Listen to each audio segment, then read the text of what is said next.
You ever wake up after a so-called perfect night of sleep and still feel like your soul is buffering? You did everything right. 8 hours. No late caffeine. Even avoided doom scrolling for a whole 30 minutes, which practically qualifies as sainthood. You qualify for sainthood.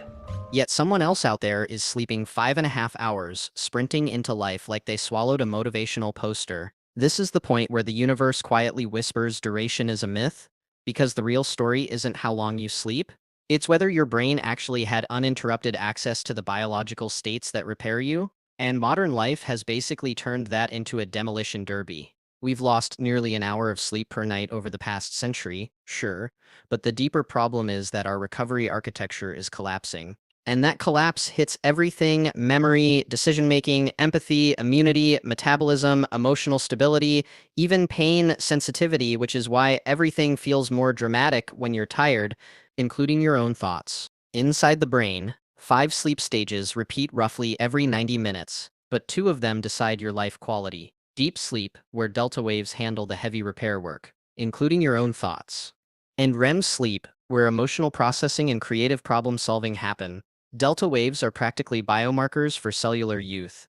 Your brain doesn't just want unconsciousness, it wants protected access to these regenerative states. Without them, you wake up technically alive, but spiritually offline. And here's the frustrating plot twist: most of our attempts to rest are actually blocking the very systems that restore us. So let's take a detour from restlessness and all the distractions as we examine what's hijacking your recovery. Somewhere along the way, rest got replaced with numbing. We sit still, but our minds sprint. We scroll for a break, but feel worse. We binge content we barely absorb. It's not rest, it's sedation, and nothing gets stolen faster than the energy you never consciously protected. That leads to the infamous revenge bedtime procrastination, where your brain stages a tiny rebellion at midnight, whispering, "I deserve time to myself," and apparently that sacred time must be spent watching videos you won't remember. Just need some time to myself. Then come the biological saboteurs: blue light that suppresses melatonin for hours, rooms that are way too warm, sleep schedules that drift like broken GPS, and caffeine that hangs around long after your optimism has worn off. Afternoon caffeine alone can slice your deep sleep by up to a third. Good luck repairing anything after that. But the most underestimated villain is guilt. This modern worship of exhaustion where rest feels like cheating and productivity feels like penance. Even the guilt itself spikes stress hormones that choke off sleep quality. You're not fighting laziness, you're fighting decades of conditioning that equates worth with output. So if everything around us is designed to sabotage recovery, what does real rest actually look like? This is where things get interesting. Because rest isn't one thing, it's 7 different categories of depletion, each with its own way of being restored.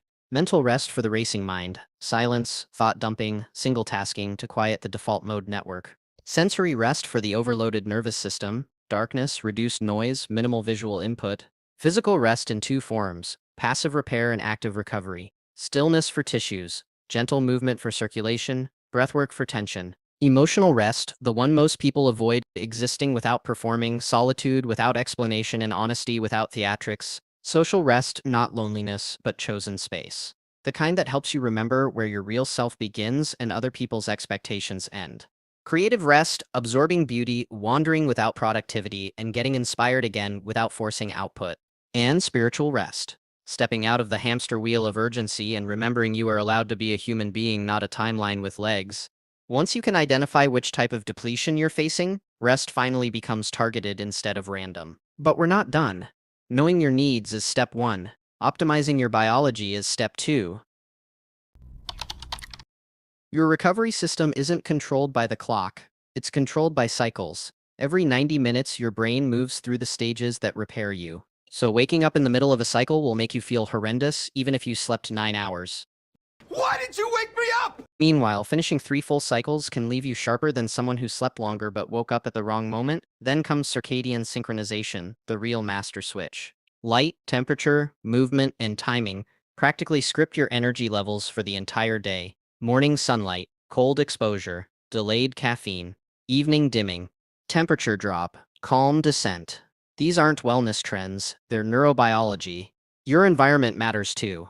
Darkness that's actually dark. Temperatures that support the natural cooling your body needs. Firm surfaces, minimal noise, slight elevation, all small things, but each one adds a few percentage points to your deep sleep. Biochemical support can help. Magnesium glycinate, glycine, and precise low-dose melatonin, but only when used intelligently and with medical guidance. Stimulants need timing. Adenosine needs clearance. Everything is cause and effect. And yes, acoustic stimulation exists. Pink noise and delta wave aligned audio. Not magic, but helpful. Think of it as supportive tech, not a substitute for actual recovery behavior. Of course, all of this means nothing if you can't sustain it. Everything changes when rest becomes part of your identity. I'm someone who prioritizes recovery is very different from I should rest more. Identity drives habits. Habits drive energy. Energy drives your entire life. Start with assessment. Track your energy across 7 days. Note your depletion type. Audit your habits honestly.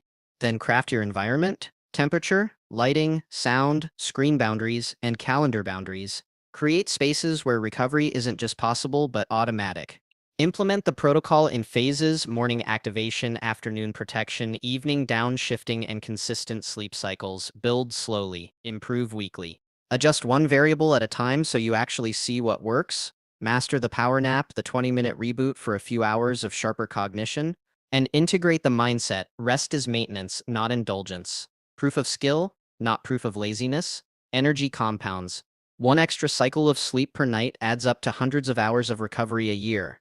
Better decisions cascade. Better emotional regulation stabilizes everything else. Better physical repair prevents countless silent setbacks. Your energy is your most valuable asset. Protect it like something irreplaceable. Guard it like something sacred, because it is. Start with one protocol tonight. Track it for a week. Add another. And if sleep is your current battle, check the guide linked below. It's there to help you build a system that works even in a chaotic life, because rest isn't the opposite of productivity, it's the engine of it.